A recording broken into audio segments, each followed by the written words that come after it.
एक कोशिश और कर, बैठ ना तू हार कर, तू है पुजारी कर्म का, थोड़ा और इंतजार कर, विश्वास को दृढ़ बना, संकल्प को कृत बना, एक कोशिश और कर, बैठ ना तू हार कर। आज मैं आपको एक ऐसे महान इंसान की लाइफ स्टोरी बताने वाला हूँ जिसे सुनने के बाद आपको अपने लाइफ में आ रही प्रॉब्लम्स बहुत छोटी नजर आने लगेगी। दोस्तों, ये कहानी है अमेरिकी इतिहास के सबसे महान राष्ट्रपति अब्राहम लिंकन की।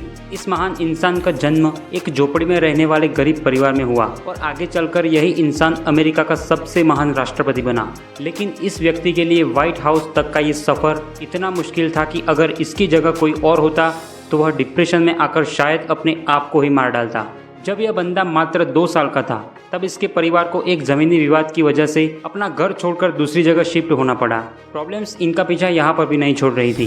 करीब 5 साल वहाँ रहने के बाद फिर से एक जमीनी विवाद के कारण उन्हें वो घर भी छोड़ना पड़ा और उस वक्त अब्राहम लिंकन की उम्र मात्र 7 साल थी। उस जगह को छोड़ने के बाद वो और उनका परिवार एक नदी के किनारे रहने लगे जहाँ पर लिंकन के पिता खेती भी करने लगी।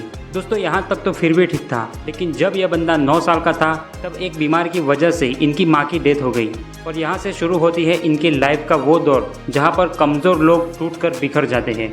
इस बंदे को किताबें पढ़ने का शौक था। यह बंदा पढ़ना चाहता था, लेकिन अपने पिता के क्रूर स्वभाव की वजह से सिर्फ कुछ दिन ही स्कूल जा पाया। इस बंदे ने खुद की एक नाव बनाई और लोगों का सामान एक किनारे से दूसरे किनारे तक ले जाने का काम करने लगा और बचे हुए टाइम में लोगों के खेतों में काम करके पैसे कमाता। कई दिनों तक काम करने के बाद उस बंदे को एक दुकान में नौकरी मिली और वहीं पर काम करते करते उस बंदे ने बिना किसी कॉलेज के खुद के दम पर लॉ की पढ़ाई की। कुछ दिनों के बाद उसे गांव में पोस्ट मास्टर की जॉब मिली। कई दिनों तक पोस्ट मास्टर की जॉब करने के बाद वहां के लोगों की परेशानियों को देखते हुए उसने राजनीति में आने को सोचा और उस बंदे ने विधायक का चुनाव लड़ा, लेकिन बुरी तरह हार गया। साथ ही पोस्ट मास्टर की जॉब छोड़ने की वजह से पैसे भी खत्म हो चुके थे। जिस लड़की से वह शादी करना चाहता था, एक बीमार की वजह से उसकी भी डेथ हो गई। सब कुछ उस बंदे के खिलाफ था। यह बंदा इतना डिप्रेशन में चला गया कि अपने आप को चाकू छुरियों से दूर रखने लगा, इसलिए कि कहीं वो खुद को ही ना मार ले।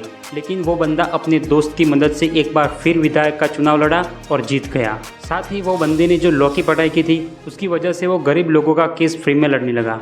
लेकिन दोस्तों, परेशानियां अभी भी खत्म नहीं हुई थी। जिंदगी एक के बाद एक थप्पड़ मारती जा रही थी। इस बंदे ने शादी की, उसके बाद इसके 4 बेटे हुए, लेकिन उसमें से सिर्फ एक ही जिंदा रहा। यह बंदा हर तरह से हार रहा था, लेकिन हार नहीं मान रहा था। इसने वार्ड मेंबर का चुनाव लड़ा, लेकिन हार गया। उसके बाद खुद का बिजनेस शुरू किया, फेल हो गया। उसके बाद स्टेट रजिस्टर का चुनाव लड़ा, लेकिन हार गया। एक बार फिर नया बिजनेस शुरू किया, लेकिन फिर से फेल हो गया। 36 साल का था तो नर्वस ब्रेक डाउन हो गया। 7 साल बाद कांग्रेस के लिए चुनाव लड़ा, लेकिन फिर से हार गया। 5 साल बाद फिर कोशिश की, लेकिन फिर से हार गया। 55 साल की उम्र में एक बार फिर चुनाव लड़ा, लेकिन फिर से हार गया। 1 साल बाद फिर से वाइस प्रेसिडेंट का चुनाव लड़ा, लेकिन फिर से हार गया। 59 साल की उम्र में एक बार फिर चुनाव लड़ा, लेकिन फिर से हार मिली। इतनी बार हारने के बाद अच्छे अच्छे धुरंधर भी टूटकर बिखर जाते हैं, लेकिन ये बंदा भी शायद एक ही जिद पकड़कर लड़ रहा था कि जब तक जिंदा हो लड़ता रहूंगा। और शायद यही कारण था कि इतनी बार हारने के बाद भी यह बंदा एक बार फिर ट्राई करने के लिए तैयार था। 1860 में इस बंदे ने राष्ट्रपति का चुनाव लड़ा और अमेरिका का राष्ट्रपति बन गया।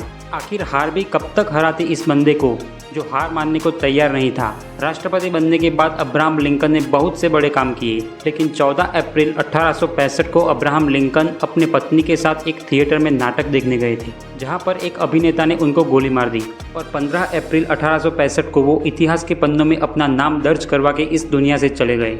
दोस्तों, हारना बुरी बात नहीं है, लेकिन हार मानकर बैठ जाना बहुत बुरी बात है। इसलिए कोशिश करते रहना जब तक ऊपर वाला दम ना निकाल दे। आए हो निभाने किरदार ज़मीं पर तो कुछ ऐसा ज़रूर करना कि ज़माना मिसाल दे। अंत तक कहानी को सुनने के लिए शुक्रिया। वीडियो अच्छा लगा हो तो लाइक, शेयर और सब्सक्राइब करें। मिलते हैं अगले वीडियो में। जय हिंद, जय भारत।